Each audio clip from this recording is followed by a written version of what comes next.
kondisi bisnisnya. Sederhananya begitu.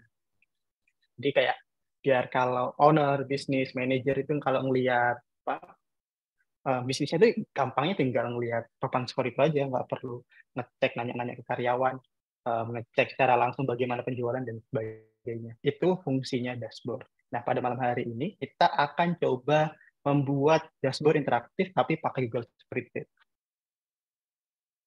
Selama nanti live session ini, kita akan praktek bareng. Jadi saya berharap rekan-rekan juga mengaktifkan laptopnya. Jadi yang belum menyiapkan diri untuk membawa laptop, silakan siapkan diri terlebih dahulu, siapkan laptopnya, pastikan itu sudah ada di depan rekan-rekan. Kalau untuk live sessionnya silakan kalau lebih nyaman pakai handphone nggak apa-apa. Tapi pastikan rekan-rekan semuanya menggunakan laptop.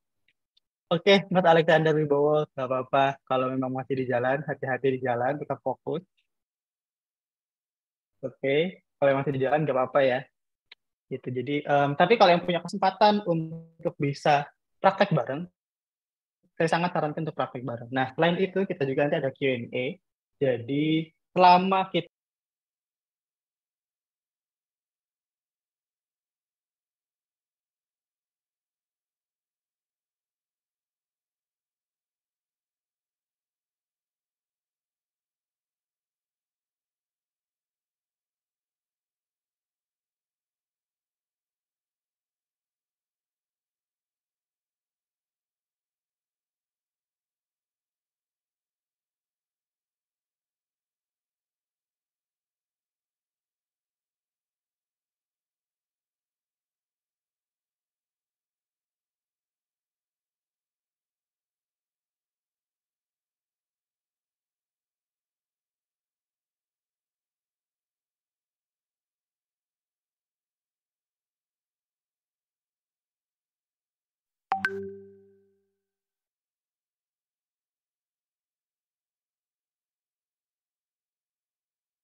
kita pelajari selama di modul 2 gitu.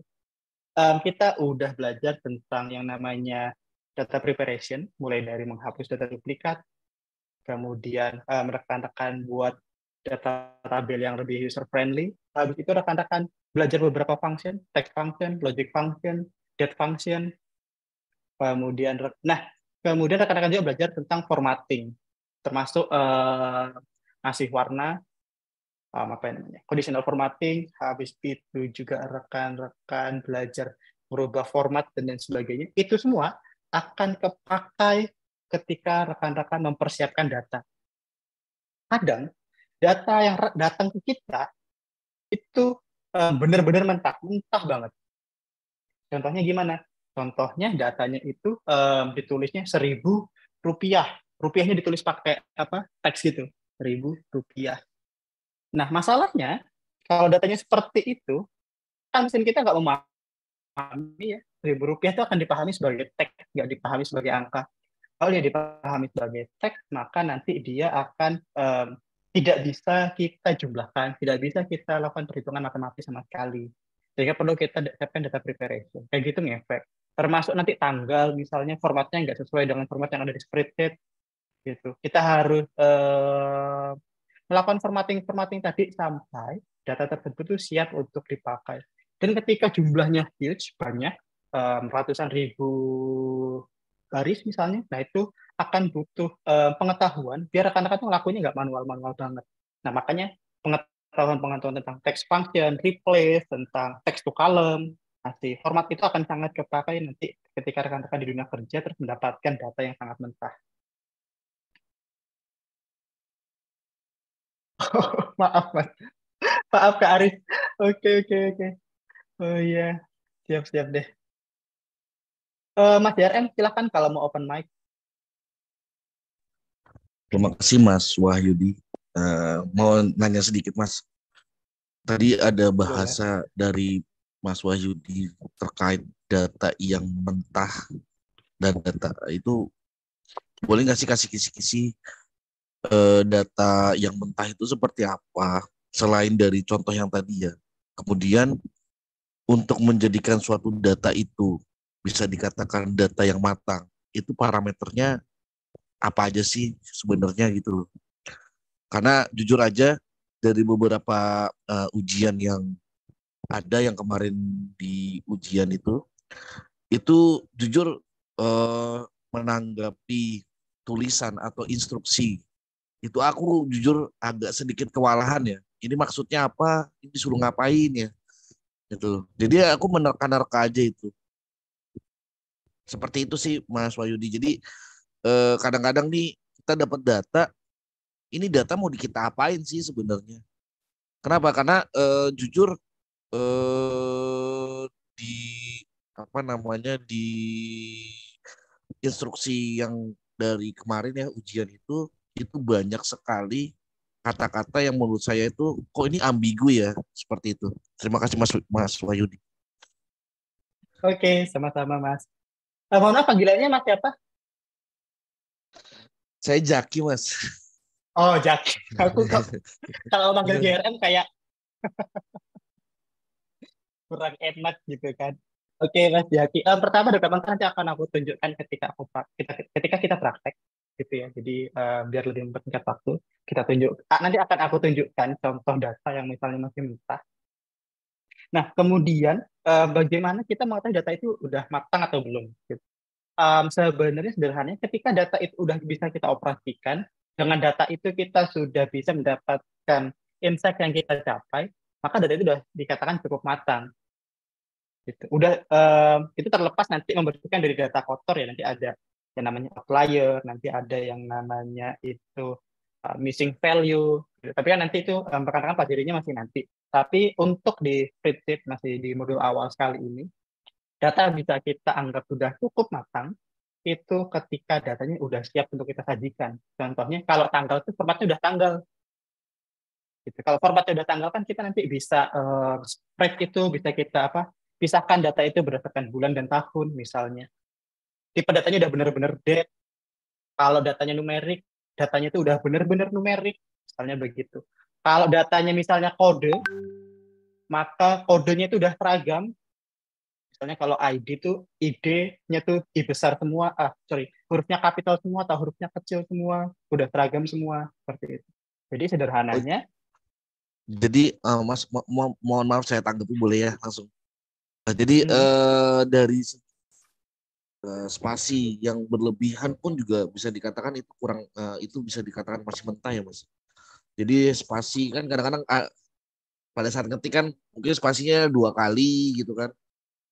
Mungkin yang tadi bisa dikatakan tiba-tiba ada huruf kapital di tengah-tengah gitu. Seperti itu mungkin mungkin seperti itu kali ya Mas Wahyudi ya. ya betul Mas Jaki. Tapi ini sangat bergantung ya, apakah nanti itu berpengaruh ke data apa enggak. Sebagai contoh begini, misalnya kita nulis per Senin satu, kemudian Senin, terus kita kelebihan spasi di akhir gitu. Kalau itu kita pivot, akan ada 2 Senin nanti. Nanti kita coba deh ketika kita apa namanya bikin ini ya, di praktek ya. Nanti akan aku tunjukkan di mana data itu harus kita bersihkan, termasuk yang kayak Mas kita dibilang spasi, huruf kecil, huruf besar dan sebagainya. Gitu Mas Jaki. Clear? Terima kasih Mas. Clear, clear Mas. Terima kasih Mas. Oke, Lanjut Mas. sama-sama Mas. Siap. Oke, ada pertanyaan. Oh, spreadsheet itu program. Spreadsheet itu lebih tepatnya seperti halaman website. Dia benar program, tapi halaman website, jadi bisa rekan-rekan akses cukup melalui browser. Gitu. Jadi nggak ada yang perlu diinstal, rekan-rekan cuman cari di Google, tulis doc, tulis aja spreadsheet, nanti akan diarahkan ke Google-nya. Gitu. Nanti akan kita belajar juga bareng-bareng. Oke, ini ada beberapa fungsi. Tadi ada fungsi tanggalnya today, today itu menghasilkan hari, tanggal hari ini. Kalau now itu menghasilkan tanggal dan waktu, year itu untuk mengekstrak tahun, bulan, dan jam. Terus kita mengalami error yang paling terjadi, biasanya itu karena separasinya. Jadi kalau spreadsheet rekan-rekan itu versinya adalah versi US, maka narasinya atau pemisahnya adalah koma, tapi kalau versi Indonesia biasanya pakai titik koma atau sebaliknya. Gitu. Jadi kalau misalnya pakai koma terus error, coba diganti pakai titik koma. Begitu juga sebaliknya. Terus beberapa menu yang biasanya rekan pakai bisa mulai dari text to column, kemudian replace, sort, dan banyak yang lain yang udah rekan-rekan pelajari yang itu nanti akan sangat terpakai ketika rekan-rekan menganalisa data. Terus yang terakhir adalah kita nanti belajar tentang apa itu pivot table. Nah, tadi yang kita bahas dari awal itu adalah hard skill. Gimana cara bikin chart, gimana cara bersihin data, gimana cara misalnya apa lagi ya, memformat data, dan itu adalah hard skill-nya. Nah, soft skill-nya adalah data storytelling. Apa itu data storytelling? Data storytelling adalah gimana rekan-rekan bisa menyampaikan hasil analisanya dengan baik ke orang lain dan dapat diterima dengan baik. Gitu. Jadi selain rekan-rekan punya hard skill, skill untuk berkomunikasi dengan orang lain itu sangat terpakai. Gitu. Jadi nanti rekan-rekan ketika prep assignment akan ada kesempatan untuk presentasi. Nah, itu dimanfaatkan sebaik-baiknya untuk melatih rekan-rekan melakukan presentasi. Gitu. Karena akan sangat sayang, misalnya kalau hasil analisa kita udah bagus banget nih, udah bagus, tapi cara penyampaian kitanya kurang baik. Nah, apa sih, bagaimana sih, atau apa sih kriteria data storytelling itu baik? Data storytelling itu akan dianggap baik kalau apa yang rekan-rekan sampaikan dan apa yang rekan-rekan tampilkan itu semuanya sejalur atau linear. Maksudnya gimana? Maksudnya sebelum kita melakukan presentasi, misalnya sebelum kita bercerita ke orang lain, sebelum kita menyampaikan analisa kita, pertama kali yang harus kita ketahui adalah apa goal kita. Gitu. Apa goal kita menyampaikan hasil analisa ini?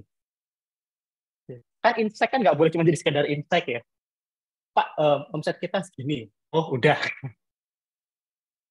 Kan kita nggak bicara itu. Kita tuh bicara tentang apa yang harusnya kita lakukan, apa yang udah baik, apa yang masih kurang baik gitu kan ya. Omset kita misalnya bulan ini adalah segini, itu apakah baik apa enggak? Kalau baik apa yang bisa kita tingkatkan? Kalau kurang baik itu apa yang harus diperbaiki dan seterusnya. Gitu. Jadi pastikan rekan-rekan itu sudah ada goal apa yang disampaikan, kemudian data visualnya, ceritanya, faktanya, semuanya itu disesuaikan dengan goal kita. Gitu. Jadi merubah dari data mentah menjadi data visual aja itu masih belum cukup. Gitu. Yang paling penting adalah rekan-rekan memahami apa goals-nya. Kalau udah paham goals-nya, apa yang ingin kita tunjukkan sehingga semuanya sesuai atau linear.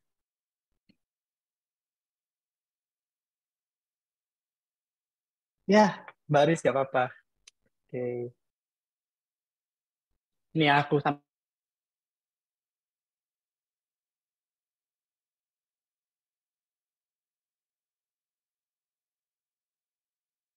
data visualnya nggak sesuai dengan goal. Contohnya gimana? Contohnya kalau kita yang ingin kita tunjukkan adalah tren, misalnya ya. Kita mau menunjukkan tren dari waktu ke waktu, maka paling cocok pakai line chart, misalnya begitu. Kalau kita mau menunjukkan proporsi, proporsi itu apa? Proporsi itu sederhananya adalah misalnya kalau omset ya, omset kita itu dihasilkan oleh produk apa aja sih? Nah, itu proporsi gitu. Atau misalnya kita nanti deh kita akan cek beberapa data visual sehingga nanti kita sama-sama bisa lebih memahami bagaimana penggunaan dari setiap data visualisasi. Oke, kita akan latihan. Nanti aku akan membuat visualisasi data untuk dataset 1. Kemudian nanti rekan-rekan akan aku bagikan link spreadsheet. Nanti akan kita bareng-bareng kerja dari spreadsheet tersebut, gitu ya. Kemudian nanti aku akan kasih jeda setiap kali kita melakukan salah satu tugas. Dan silahkan tanyakan apapun yang berkaitan dengan modul 2 selama kita mengerjakan tugas ini. Tapi nanti kalau udah selesai misalnya, mau nanya tentang hal yang lain, modul 3, mungkin modul 4, nggak masalah. Kemudian pada sesi yang paling akhir nanti kita akan buat visualisasi dengan dashboard yang interaktif. Maksudnya interaktif itu gimana?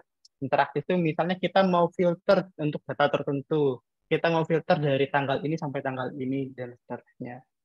Ini ada datasetnya. Aku copy linknya.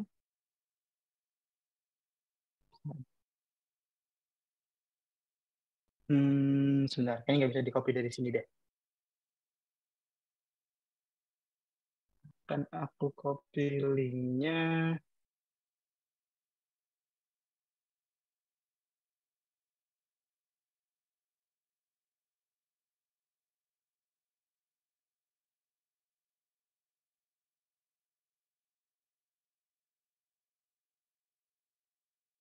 Ini linknya. Kalau rekan-rekan udah akses, nanti ini aku klik ya. Nah, kan sampai di sini. Ada banyak nih kelihatannya.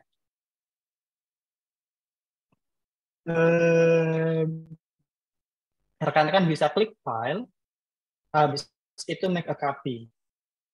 Make a copy ini akan menyalin spreadsheet ini ke Google Drive-nya rekan-rekan masing-masing. Karena kalau sekarang rekan-rekan nggak bisa akses nih, nggak bisa edit apapun ya. Kenapa? Karena ini masih ada di Google Drive orang dan kita nggak punya akses untuk editnya. Nah, biar bisa akses, rekan-rekan harus klik file, habis itu make a copy, nanti akan menyalin spreadsheet ini ke Google Drive-nya masing-masing, kemudian kita bisa mengoperasikan spreadsheet ini.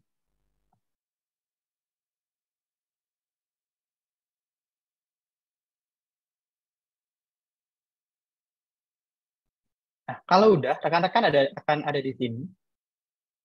Pada sheet pertama ada description, ini adalah deskripsi tentang apa aja isi file dan apa aja yang akan kita lakukan. Oh, suaranya putus-putus. Suaranya putus-putus di yang lain putus-putus juga nggak ya? Iya mas, putus-putus mas. Ah, oke, oke, oke. Bentar ya, apa headsetku ya? Di Mas Damayana aman. Kalau di Kak Rahel, suaranya gimana Kak Rahel? agak sedikit putus-putus, tapi udah lumayan sih. Di saya juga agak Hmm, putus-putus. Oh, oke, oke, oke. Sebentar aku tak lepas headset saja kayaknya tuh. Bentar ya.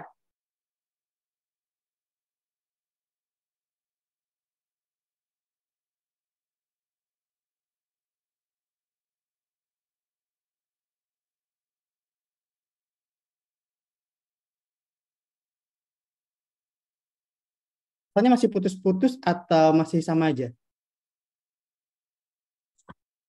Better lah, lumayan mas. Ah, better ya. Sedikit putus. Oke. Ah, masih sedikit putus ya. Oke deh, maaf, maaf, maaf. Sedikit sih. Oke, oke. Kalau gitu aku nggak pakai headset. Aku pakai mikrofon ini aja. Oke. Em, ini ada yang akan kita kerjakan. Pertama kita punya dataset satu. Ini datasetnya ya. Di sini ada apa ini? Ada age, ada attrition. Attrition ini maksud di sini adalah orang tersebut mau keluar secara sukarela atau tidak. Attrition, artinya dia pengen keluar gitu ya, bahasa sederhananya. Habis itu ada bisnis travelnya, kemudian ada daily rate-nya, ada departemen, ada distance from home, dan seterusnya. Distance from home ini berarti jarak tempuh, dan seterusnya ya. Ada employee number, kayaknya ini hanya ID biasa. Environment satisfaction, ini adalah seberapa dia satisfy atau nyaman atau puas dengan bekerja di perusahaan ini. Ini dataset isinya adalah data karyawan, dummy, tentang seberapa orang itu ingin atau nggak masalah kalau misalnya keluar dari perusahaan gitu. Misalnya ada gender, ada apa ini, hourly rate kalau nggak salah, berarti gaji per jamnya ya. Habis itu job environment dan seterusnya. Cukup banyak isi datanya. Tapi kita nggak fokus pada database-nya, kita akan fokus pada sheet latihan 1. Oke. Nah, kita ini udah, rekan Agil pasti udah dapat, udah disiapkan tentang pivotnya ya. Di sini ada attrition, no dan yes, kemudian ada female dan male. Kemudian kita ada tugas 1A, itu diminta untuk melakukan visualisasi dengan chart. Nah, yang diminta adalah proporsi orang yang keluar, pria versus wanita.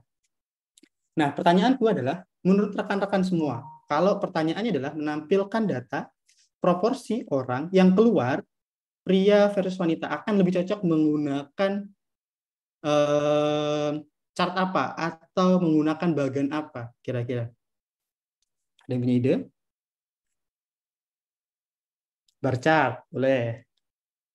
Bisa, Volume bisa. chart ya, volume chart biasanya. Column chart juga bisa.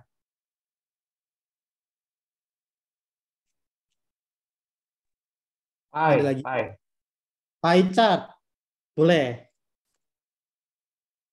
Kalau paling tepat, itu kita lebih cocok gunakan pie chart. Kenapa pie chart? Karena yang ditanya adalah proporsi. Apa sih perbedaan pie chart dengan column chart? Aku coba bikin ya. Misalnya insert, habis itu aku masukin chart, dia akan otomatis langsung bikin stack column chart di sini. Oh, bukan stack ya, column chart biasa, normal. Gitu. Perbedaan utama dari column chart dan pie chart adalah kalau kita column chart, itu kita akan berfokus pada jumlahnya. Jumlah angkanya itu berapa. Kalau kita pakai pie chart, itu kita akan fokus terhadap proporsinya. Berapa persennya. Gitu. Perbedaannya di situ. Jadi, seperti yang aku bilang tadi, kita paling penting adalah menyesuaikan visualisasi kita dengan goals kita. Nah, karena goals-nya adalah menampilkan proporsi, maka akan lebih cocok menggunakan pie chart. Jadi kita tinggal ganti aja chart type-nya di sini jadi pie chart. Nah, udah muncul ya. Nah, setiap kali kita bikin chart, yang perlu rekan-rekan perhatikan adalah pertama adalah data range-nya. Nih. Kalau di sini data range-nya adalah A1 sampai B6. Kita cek di sini ya. B1, sorry. A1 sampai B6 berarti ambil dari sini attrition ini sampai B6 sini. Nah, sedangkan yang kita butuhkan adalah dari sini sampai sini kan ya, kalau yang kita butuhkan kan ya. Karena kita pengen tahu jumlah karyawan yang keluar yang yes berdasarkan gendernya, laki-laki atau perempuan. Ada dua cara sebenarnya kan. Pertama kita bisa merubah dari pivotnya sehingga disesuaikan dengan kebutuhan kita, atau kita bisa merubahnya langsung di sini sehingga nanti kita akan melihat satu pivot ini akan bisa digunakan untuk beberapa data visualisasi. Caranya gimana? Caranya yang pertama tadi aku bilang, ini di double klik untuk memunculkan chart editornya, kita harus memastikan data range-nya tepat. Data range yang tepat pada kasus ini seharusnya adalah dari A3 sampai C5. Ini yang aku blok ya, dari A3 sampai C5.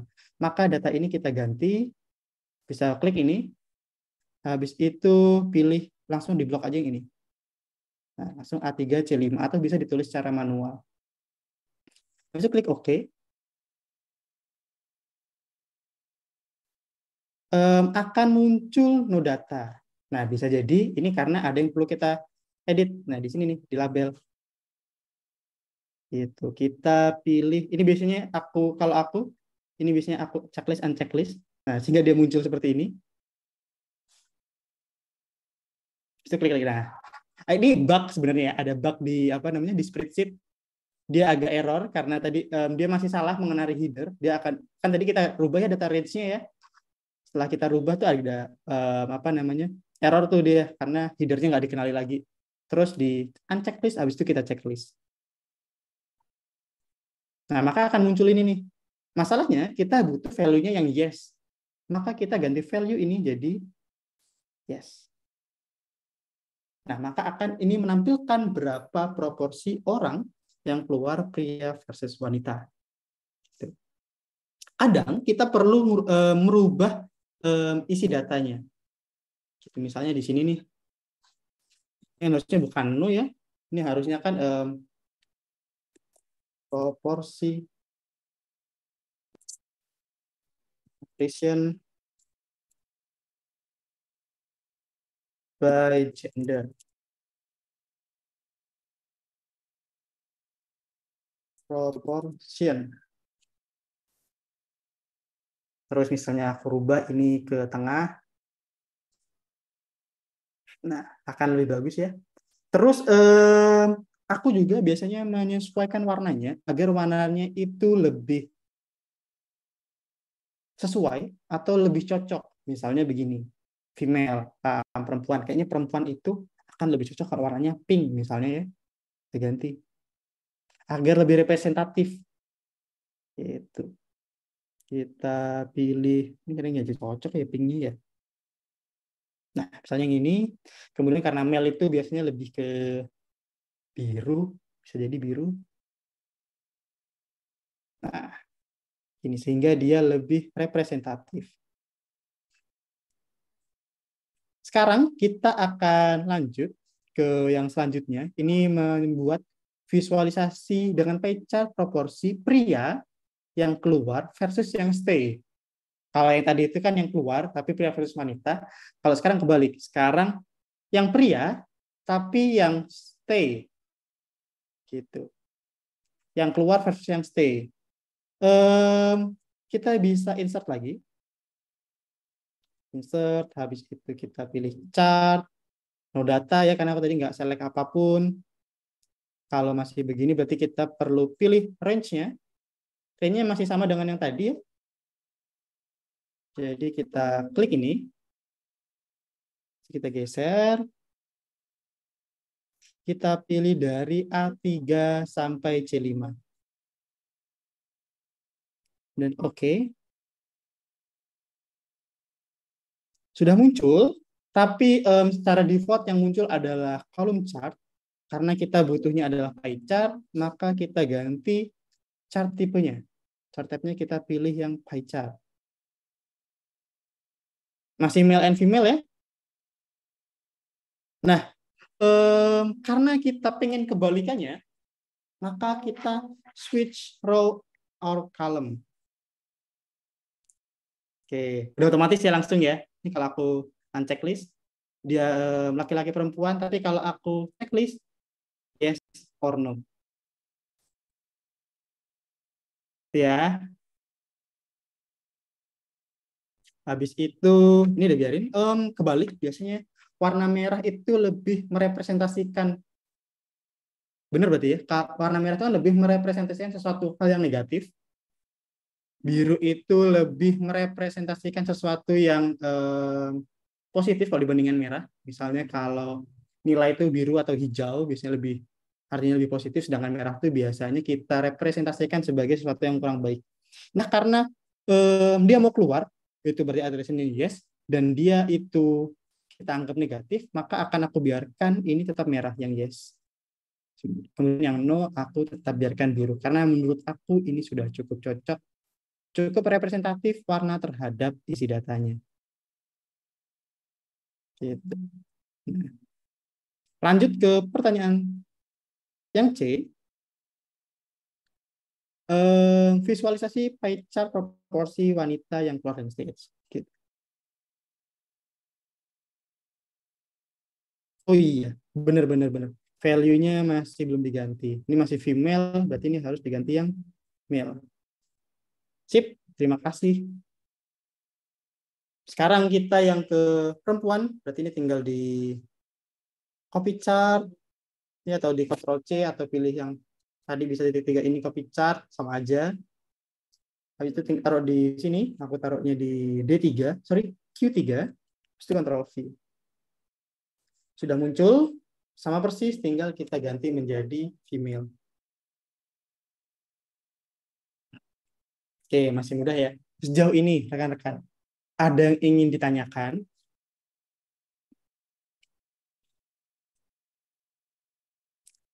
Oh iya, aku mau nanya di tempat aku lagi azan. Rekan-rekan kedengaran nggak ya sampai sana ya?